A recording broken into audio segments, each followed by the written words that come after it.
Ain't no half stepping with Marcus J. Ain't no half stepping with Marcus J. To get in on the discussion, 804-447-0601. 804-447-0601. Thank you so much for hanging out with the highest rated show on globalscaleradio.net. Next thing we're going to do is we're going to get into Carlton Banks and his segment, What Do You Think About It? Of course, we are joined by a special guest, our special guest, April P., who joins us on air from time to time, and she's joining us for Carlton Banks' segment. Looks like we lost April, but we'll get her back in a minute. Carlton Banks. Yeah. You with me? Yeah. Talk to me a little bit about what we're going to be talking about in this segment. You know what? We all went through this at some point or another. Hello? Just don't understand how and why. Hello? But growing up, were you bullied as a kid, or were you the bully? That's what I'm trying to figure out. Which end of the spectrum were you? You know, so I asked my friends that, and they basically said, you know, none of them answered the question whether they were the bully or not. And okay, fine. But they said, now that you're a parent, you know, how do you tell your kid how to handle a bully, or what do you do if your kid is the bully? I think we got April P. back on the line with us. April, you there? Yeah, I'm back. All right, good deal. We lost the technical difficulties, but we got her back. Carlton Banks is setting up his segment, What Do You Think About It? And he's talking about bullies just to kind of bring you up to speed. Carlton, pick up. Yeah, so, April, let me ask you a quick question. Were you the bully, or are you the bully? Were you bullied, or are you the bully? I know I was more bullied when I was growing up, but it wasn't very aggressive. Like, I wasn't the girl getting beat up in the bathroom type, you know. It was more like, you know, someone decided they didn't like me, so, you know, she would tell the other girls not to talk to me, so no one would talk to me for a couple of weeks or whatever, you know. And then, like, the one particular incident, I remember, it was like 7th grade. You know, like 2 weeks later, everything was okay, you know. And the only issue was I was smarter than them, so I was making better grades. So They felt like, you know, to pick on me or kind of, you know, not deal with me because of that. But I wasn't really bullied. Not a severe problem in school, not at all. And I was never a bully because I always had low self-esteem. So I never thought enough of myself to try to make someone else feel bad. That just wasn't me. So. I feel you. I was the kid that was bullied. I mean, and Jay can tell you about it, because I hated one of his friends, Lil C, and we got in a fight, I think it was 7th grade, so I finally stood up to my bully. I didn't even know if you fought. He got the mic on. Yeah, we got in a fight. We got in a fight down in the band room. So, you know, wow. Yeah, I had to go ahead and resolve that issue. That's news to me. You ain't know that? Who won? I did. You beat him up? I sure did. Shout out to Lil C. It was like 2 or 3 punches. That was it. But now, as a parent, how do you handle that? I mean, I'm on my bus. I'm at the bus stop with the other parents, and I'm listening to how the kids are being bullied. I'm like, are you serious? And it's like one kid is bullying these other 2. Now, I'm not the one to teach my son violence, but, you know, if that accidental elbow hit you in the back of the head, you know, you just go to work on them. I mean, for real. I think it depends on the kind of bullying that's going on. You know, fortunately, my daughter's she'll be 6 in a couple weeks. She hasn't had a lot of experience with bullying yet. The one thing, she came home and she was like, you know, Mommy, so and so said, you know, she didn't want to talk to me, or she didn't want to be my friend, or something like that. You know, and I pretty much told her, you know what? Well, you don't have to be her friend. You know, when you go to school, if she doesn't want to play, she doesn't want to talk to you, you still speak, you still say good morning, and then you leave her alone. Right. You know, as long as she's not calling your names, as long as she's not hitting you, you let it go. You know, so the next day she came home, and I'm like, okay, you know, did you see the little girl? What happened? She's like, I said good morning. I said, did she speak? She said yes. I said, did you play with her? Did you talk to her after that? She said no, and everything was okay. Because the one thing I don't want to instill in my daughter is that you have to go out of your way to be somebody's friend, and that you done. You know, I kind of feel like the only thing you need to do is be polite, whether you like them or not. You know, and I think that's true for children or adults. So that's why I told you, you know, hey, she don't like you, she don't want to be your friend, fine, whomever, you know, life goes on, whatever. But at least still say good morning, because that's your classmate. to at least still say good morning and roll on with your life. And that's what she did. The way I look at it, man, I was one of those kids that got bullied. I mean, I grew up short with glasses and was the smart kid who had my daddy in the house. That ain't changed. Well, I mean, real talk. Oh, yeah, you were bullied, Mark. Real talk. I had a lot of reasons to be targeted, you know. Right. And it's one of those things that a lot of times as you move through life and you get life experiences, you know, you try to shed all that kind of baggage that you pick up as a child, but it's oftentimes it's difficult. If you grew up fat, you know, and you're still fat, people pick on you. Right. You know, or you grow up short. I still got to deal with the short jokes. I'm over it now. I am, because I'll punch somebody in their face now, whereas when I was a kid I probably wouldn't have. But I'll punch these dudes in their face when they clown, because they know, and that's why they not saying that right now. Let me go get a box. Yeah. but in all seriousness, I mean, that's something that you deal with. Anytime somebody perceives there to be something weaker, whether that's an accurate depiction or not, when they perceive that you're weaker than they are, they're going to pick on you, and generally it's going to be because there's something wrong with them. Because for the most part, every single bully I ever came across in my life was a punk, for real.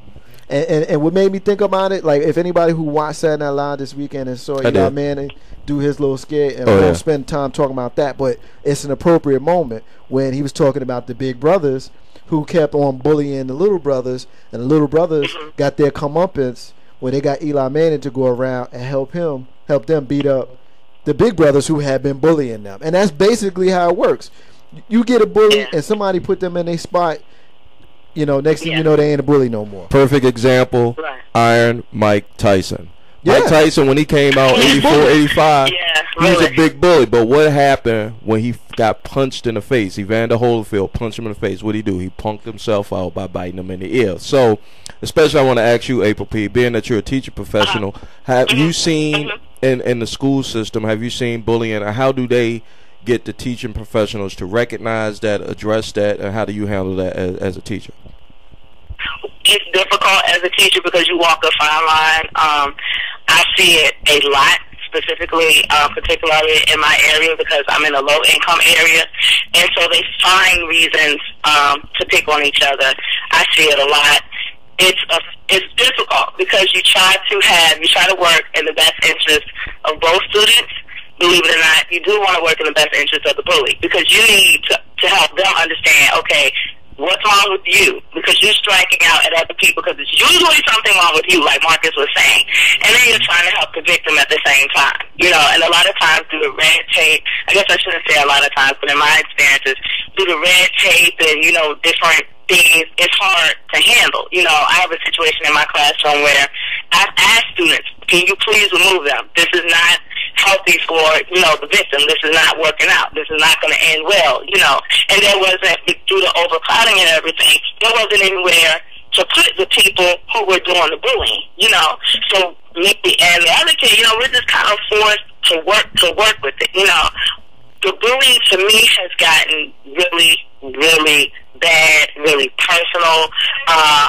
It's past the, you know, the little, you know, your mama hair so short she rolled with rice jokes. You know, they're going into your mama's a junkie, your daddy gay, your mom. I mean, it's just, and what makes it so difficult is that a lot of it is true, unfortunately.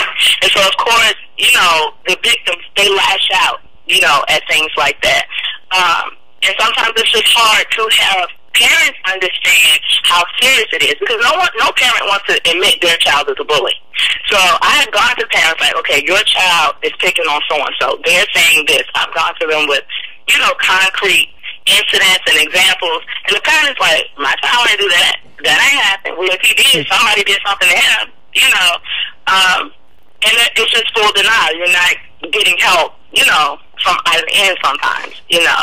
And I've seen the bullies that back down. You know, I've had to embarrass a couple people. You know, I had one little boy, he was just a deep, bad boy, allegedly. Now, mind you, we're talking second grade.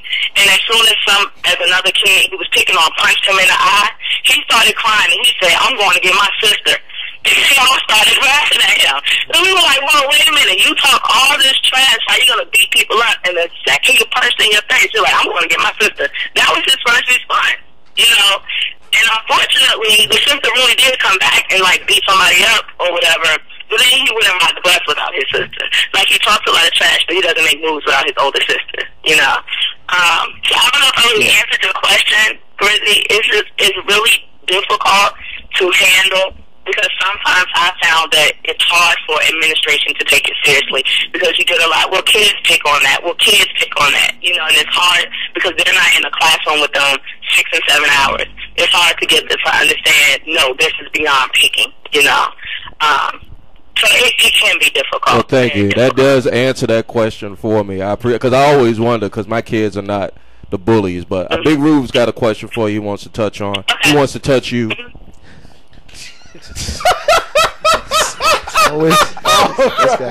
All right. That's a transition. Now, well, I don't have a question, but I figure, you know, I'll go 3 for 3 up in here because I was being bullied as a young child. And, you know, I was the type of dude that I don't fight. I'm non-violent, yada, yada, yada.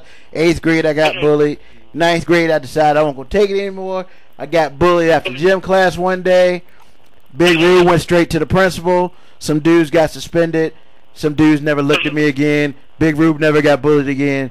I guess he got the target as being the tattletale. However, Big Rube was safe for the rest of his academic career. You know, you do what you got to do. And, I mean, these days, I can't say how it's gonna happen, but you know what? Hey, I'm not taking it. I'm not gonna take it by beating you up. However, you know, I'm not gonna take it by going and doing what I was told to go tell an adult, and I just decided to go tell the principal directly. Tattletale. I mean, tattletale or not, Big Rube didn't get looked at no more. Big Rube didn't get touched no more. I saw him in the hallway. They looked the other way. I guess since they were seniors, they actually wanted to graduate. So. Big word got around. Big Rube don't play. You mess with Big Rube, you get suspended. Did they call you Big Rube back then? Nah. And you know what? The sad part is a lot of kids, you know, even my young 7, 8-year-olds, they don't fear suspension anymore. It's not, you know. When I was in school, the worst thing that could happen was you were suspended. That was just like, oh my God, you got suspended. Oh my God, you criminal. You know. Yeah, and you know, I find now it's like I got suspended. How long are you gonna be home? Yeah, I'm gonna go play my video games. And you know, I've had a kid that was suspended 4 days, and mom took him shopping, and he came back with a fresh haircut. And everybody's at home chilling. You know, and they're home chilling and glad that they're there. Know. We're going to leave it there, April. Thank you so much for joining us and enjoying the anniversary that we got here on Ain't No Half Steppin' with Marcus J. People. Happy Teacher Appreciation Week. That's right. We're gonna leave it there, April. Thank you so much for joining us.